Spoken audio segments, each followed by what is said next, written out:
Students, welcome to the channel Ishwarchandra English. চলো আমরা আবার একটা নতুন ক্লাস নিয়ে এসেছি। রবীন্দ্রনাথ ঠাকুরের রচনা থেকে আমি এই অংশটা নিয়েছি। আমি সেটা তোমাদেরকে ট্রান্সলেট করে এবং সেটা তোমাদেরকে ব্যাখ্যা করে বুঝিয়ে বলছি। বয়স তখন ছিল কাঁচা, হালকা দেহখানা ছিল পাখির মতো, শুধু ছিল না তার ডানা।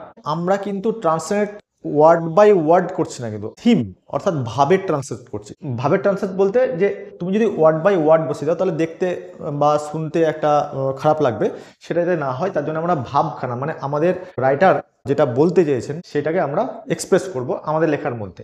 বয়স তখন ছিল কাঁচা, at that time he was young, এটা একটা হতে পারে। তারপর এটাও তুমি বলতে পারো অ্যাট হিজ টিন, তার বাল্য অবস্থায়, বা অ্যাট হিজ টেন্ডার এজ, এই টেন্ডার এজ হচ্ছে অল্প বয়স, এটা বলা যেতে পারে।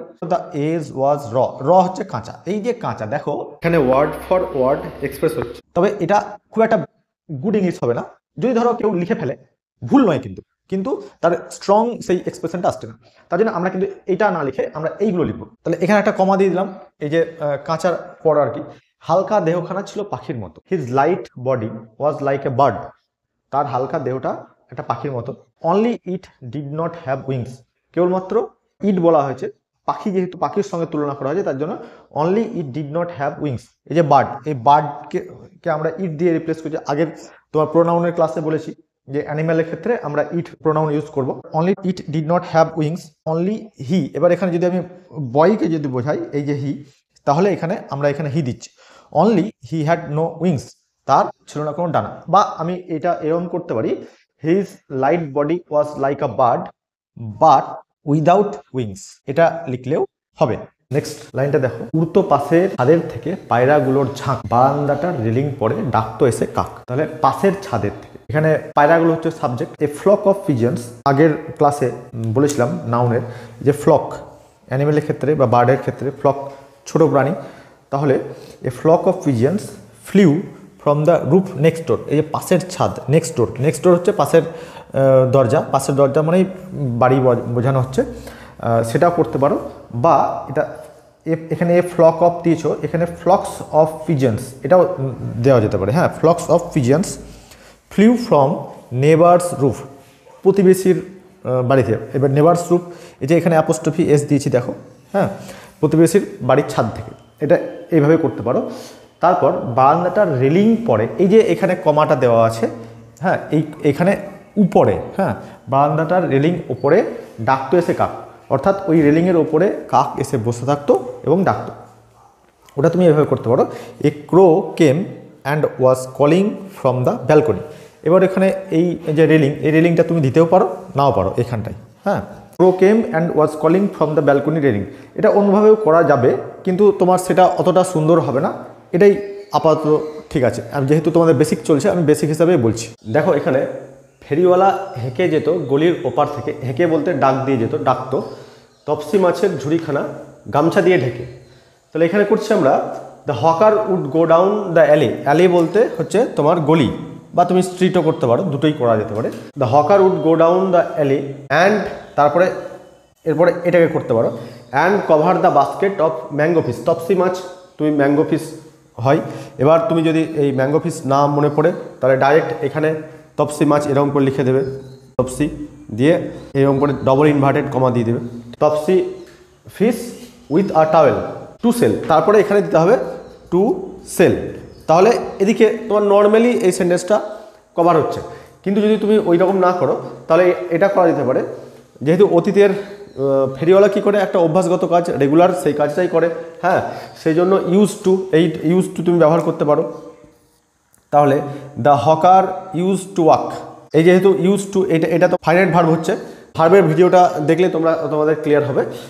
To walk along the street, রাস্তা বরাবর। হ্যাঁ, এখানে দেখো অ্যালং কখন হচ্ছে, যখন তুমি রাস্তার এদিকে বা এদিকে যাচ্ছ, তুমি দুই দিকে যাচ্ছ, তখন হচ্ছে অ্যালং। তাহলে along the street and cover the basket of mango fish with a towel to sell, এটা করতে পারো। বা যদি তুমি সেটা না করো, আরও অ্যাডভান্স যদি করতে দাও, তাহলে দ্য হকার, এই লাইনটা, the hawker would shout and sell from across, দেখো দুটো এখানে প্রিপোজিশন পাশাপাশি আছে, এটা কিন্তু হয়, আমি যখন প্রিপোজিশনের ক্লাস নেব তখন তোমাদেরকে বুঝিয়ে বলবো।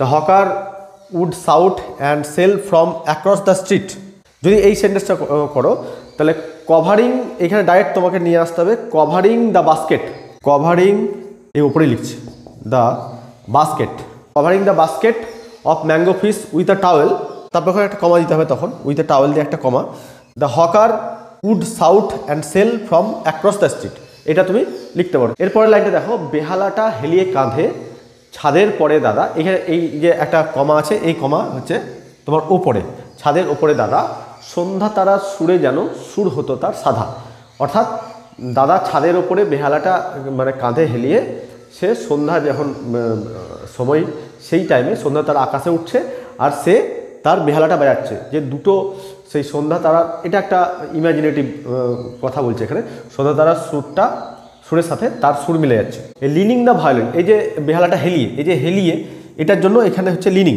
হ্যাঁ, যে lining the violin on his shoulder, এই যে শোল্ডার কাঁধে তোমার ভায়োলিনটাকে হেলিয়ে, অন দ্য রুফ, এই যে এখানে কমা দেওয়া হলো, অন দ্য রুফ ছাদের ওপরে দাদা। এবার দাদা বলা হয়েছে brother would be in tune, আচ্ছা এখানে এই ব্রাদার হচ্ছে তোমার সাবজেক্ট, তাহলে এই leaning the violin on his shoulder, এগুলোকে সব আলাদা আলাদা তোমার ক্লজ একটা জায়গায় এনে তোমার এই ব্রাদারকে সাবজেক্ট করে আমরা করছি।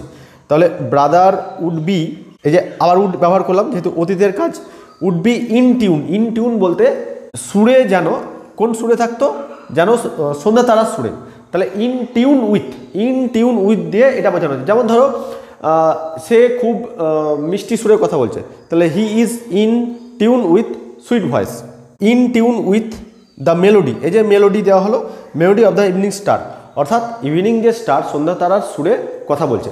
তাহলে leaning the violin on his shoulder on the roof brother would be in tune with the melody of the evening star, এটাকে অন্যভাবেও করতে পারো, কিন্তু আমি ভেঙে ভেঙে তোমরা যদি করা যেতে পারে, সেক্ষেত্রে তোমার অনেকগুলো সেন্টেন্স হবে, অ্যান্ড এগুলো কমপ্লেক্স এবং কম্পাউন্ড সেন্টেন্স হয়ে যাবে। আমি সেটাকে না করে একটা সেন্টেন্সেই দাঁড় করিয়েছি। আমার পার্টস অফ স্পিচের পুরো পার্টগুলো পরপর ক্লিয়ার হলে তোমাদেরকে আমি ভেঙে ভেঙে শেখাবো, যেহেতু ভিডিওর লেংথ অনেক বড় হয়ে যাবে, ডিউরেশনটা, তার জন্য কিন্তু আমি অত ডিপে যাচ্ছি না, জাস্ট ওপর এগুলো একটু বলছি। আমার এই ভিডিওটি যদি ভালো লাগে তাহলে অবশ্যই একটা লাইক করো, আর বন্ধুদের মধ্যে শেয়ার করো, আর পরবর্তী ভিডিও পেতে অবশ্যই চ্যানেলটিকে সাবস্ক্রাইব করো। থ্যাংক ইউ, ভালো থেকো।